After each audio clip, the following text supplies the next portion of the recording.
4 ans après la sortie de Pirates des Caraïbes 3, qui avait donc terminé la trilogie principale et qui avait apporté une conclusion satisfaisante à tous les personnages qu'on aimait et qui, pour ma part, ont donc fait une trilogie sans faute, il a été décidé de sortir un 4e opus qui reprendrait donc directement après le 3e.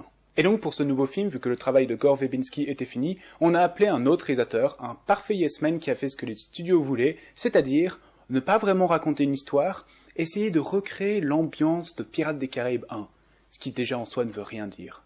On Stranger Tides continue les aventures du capitaine Jack Sparrow, qui est devenu blond. Étant à la recherche d'un équipage à Londres, il retrouvera une ancienne flamme, Angelica. Elle le piégera et le fera monter à bord du Queen Anne Revenge, le fameux bateau du grand pirate Barbe Noire. Celui-ci, de plus en plus effrayé par sa mort imminente, a besoin de Jack Sparrow pour localiser la fontaine de jouvence. Ce sera alors un grand contre-la-montre entre Barbe Noire, la flotte anglaise dirigée par Barbossa, oh putain, Geoffrey Rush, t'as vieilli, et la flotte espagnole. Comme je l'ai dit, la grande pub marketing pour ce 4e film, qui servait à ramener les gens qui avaient été déçus du 2e et du 3e film, c'était qu'ils avaient réussi à recréer l'ambiance du premier Pirates des Caraïbes. Et comment est-ce qu'ils ont fait ça ? En faisant plein de références et plein de clins d'œil à celui-ci.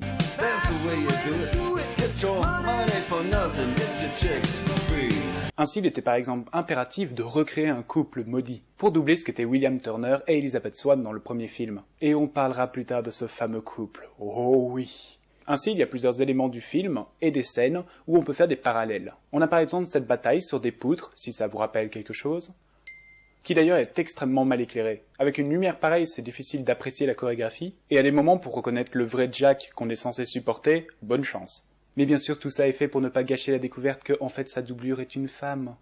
Ce n'est pas la seule scène qui plonge d'ailleurs dans une profonde obscurité. Il y a aussi la scène où ils essaient d'attraper les sirènes. Franchement, c'est quoi le problème ? Vous essayez de cacher votre studio, ou alors vous essayez de cacher vos mauvaises images de synthèse ? Pour continuer dans les parallélismes, ils ont voulu recréer un équipage qui avait une particularité, qui était maudit, mais ils y sont pas du tout allés. Ce qui fait que dans ce film, on a droit à des gens zombifiés. Zombifiés. What the fuck ? Direction les personnages. Vous vous souvenez de Jack Sparrow ? Tant mieux, parce que le film va vous rappeler tout ce que vous connaissez déjà de lui. Quasi aucune nouveauté n'est apportée à ce personnage, sauf sa flamme d'antan, on va en reparler aussi. Il ne se contentera que de ressortir les phrases comiques des précédents films. Parce qu'il faut croire que personne n'avait d'imagination pour lui créer des nouvelles phrases, ni l'envie. Ah mais oui, c'est pour recréer l'ambiance du premier Pirate des Caraïbes.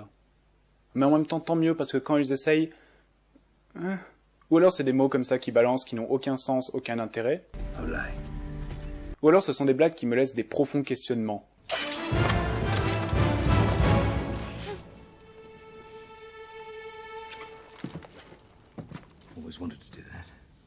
Est-ce qu'il entend par là qu'il a toujours voulu embrasser Angelica, ce qu'il a probablement déjà fait ? Ou alors est-ce qu'il entend par là qu'il voulait s'embrasser lui-même, ce qui est bizarre ? Mais tout de même, parce qu'il y a une justice dans ce monde, Barbossa reste bien écrit. Il continue à être le manipulateur excessif que l'on connaît et... Une jambe de bois. Une jambe de bois, franchement, c'est quoi la prochaine étape, un bandeau de pirates ? Ce qui d'ailleurs rend le film très subtil lorsque cette prophétie arrive. Blackbeard will meet his death within a fortnight at the hands of a one-legged man. Je me demande qui c'est. Un de nos nouveaux personnages est Angelica, une ancienne flamme de Jack Sparrow qui n'arrive à faire qu'une seule chose dans ce film, m'énerver profondément. Ce personnage est franchement lourd. Elle ne sert qu'à créer des disputes puériles entre elle et Jack Sparrow à propos de sa virginité perdue. Et ce n'est pas comme si cette dispute n'avait lieu qu'une fois, on l'a encore, et encore, et encore. Je suis déjà pas un énorme fan de l'actrice Penelope Cruz, surtout quand elle joue en anglais, mais là, elle bugle toutes ses répliques. Et pas de chance pour elle, en plus d'être lourd, son personnage est mal écrit. Il y a toute cette scène où elle explique à Jack Sparrow qu'elle ment à Barbe Noire, et qu'il y a moyen qu'il s'allie pour qu'il le trahisse encore plus. Ça n'a aucun sens, on apprend plus tard qu'elle est vraiment avec lui, donc... Pourquoi est-ce qu'elle l'échafaude de tels plans ? Je vois que deux possibilités. Ou alors c'est pour faire chier Jack Sparrow, ou alors, et à mon avis c'est encore plus que probable, pour faire de l'exposition, pour expliquer le film. Et vu qu'après elle s'amuse à expliquer la prophétie à Jack Sparrow sans aucune raison, oui, je pense que c'est effectivement juste de la mauvaise exposition de film. Et pour magnifiquement la finaliser, elle est conne. On a cette réplique. If this is a dream, you can keep the sword and boots on. If it's not, It's a dream. no, it's not. Donc tu croyais réellement que t'étais dans un rêve. Et à la fin, quand Jack l'abandonne sur une île avec un pistolet contenant une balle, où elle reste plantée comme une conne devant le bateau alors qu'elle pourrait clairement monter à bord, puis foire un tir que même un peureux des armes aurait réussi, et termine l'arc très complexe de ce personnage en beuglant ses répliques. On va passer à Barbe Noire, puis on va vite s'en éloigner parce que, à part l'acteur, il n'y a rien de classe pour cet antagoniste. Il est interprété par Ian McShane, et comme toujours avec ce gars qu'il apparaisse 1 heure ou qu'il apparaisse 5 minutes, il a un tel charisme que tout le monde se souvient de lui. Fancy my wife, do you? Il suffit de voir comme il vole la vedette à Keanu Reeves dans John Wick. Like a mouse. Son personnage par contre est assez... mais c'est le méchant qui aime bien être méchant, I'm a bad man. et son seul objectif du film en fait c'est de ne pas mourir. Comme tout le monde. Il est aussi bien écrit que sa fille, car il se retient de buter un curé qu'elle a amené pour purifier son âme. Mais par contre, 20 minutes de film plus tard, le foutra sur un bateau qui sera attaqué par des sirènes. Et telle fille, tel père, lui aussi sert à faire de la mauvaise exposition. Nom de Dieu, c'est pas possible, qui a écrit ce truc?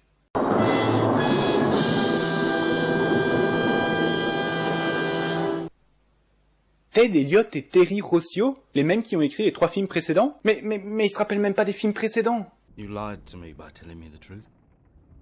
Yes. That's very good. May I use that? Ah oui, c'est certain, tu n'as jamais fait ça. I said no lies. I think he's telling the truth. If he were telling the truth, he wouldn't have told us. Unless, of course, he knew you wouldn't believe the truth, even if he told it to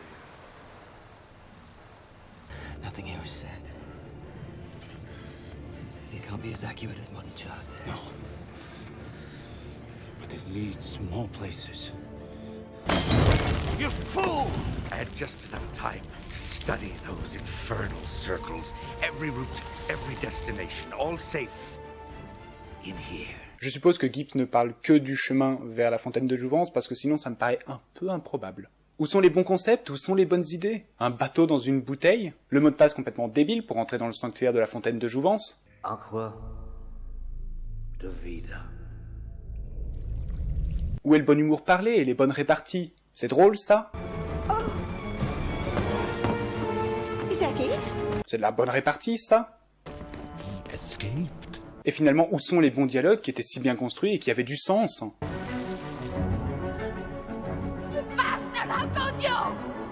Your father saved you. Perhaps his soul is now redeemed. Comment ça purifier? Il a essayé de buter sa fille, il n'y a aucun moment où il a essayé de la sauver. She has a name!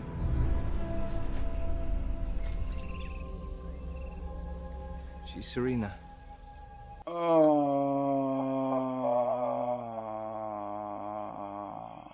Au moins je donnerais un mea culpa à la VO, ça sonne quand même sacrément moins con qu'en français. Sirena la sirène.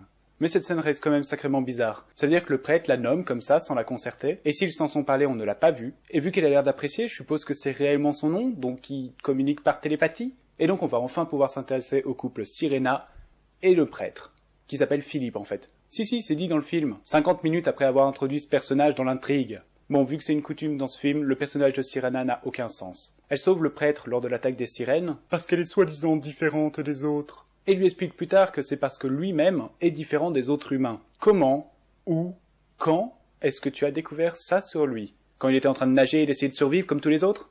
Et donc voilà leur seule raison de s'aimer, les deux sont différents de leur propre race, et donc forcément, ils s'entendent, dans leur gentillesse et dans leur niaiserie. À la fin du film, j'avais tellement envie que Sirena bouffe le prêtre quand elle l'entraîne au fond dans l'eau, et grâce à mon frère, c'est aujourd'hui possible.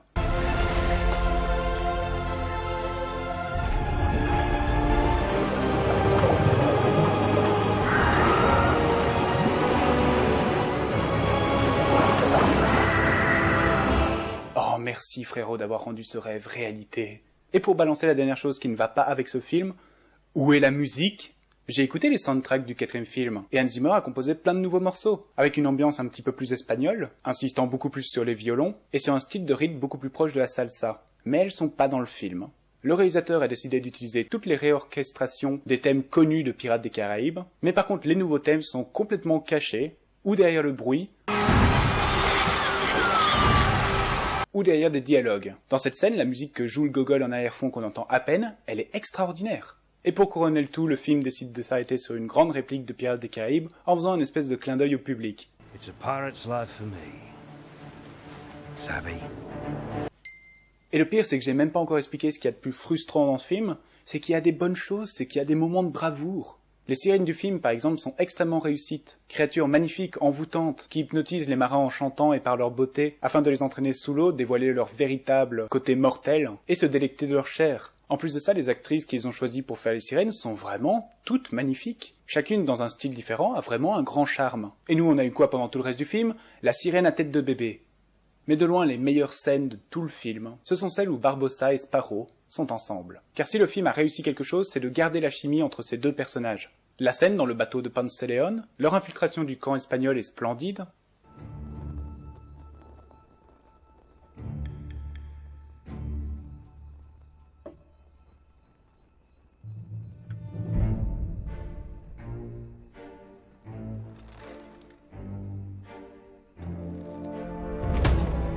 Et finalement, la scène où ils sont faits prisonniers et tous deux attachés à un arbre est très juste. Et je dois avouer malgré moi que j'aime bien le début du film qui se passe à Londres.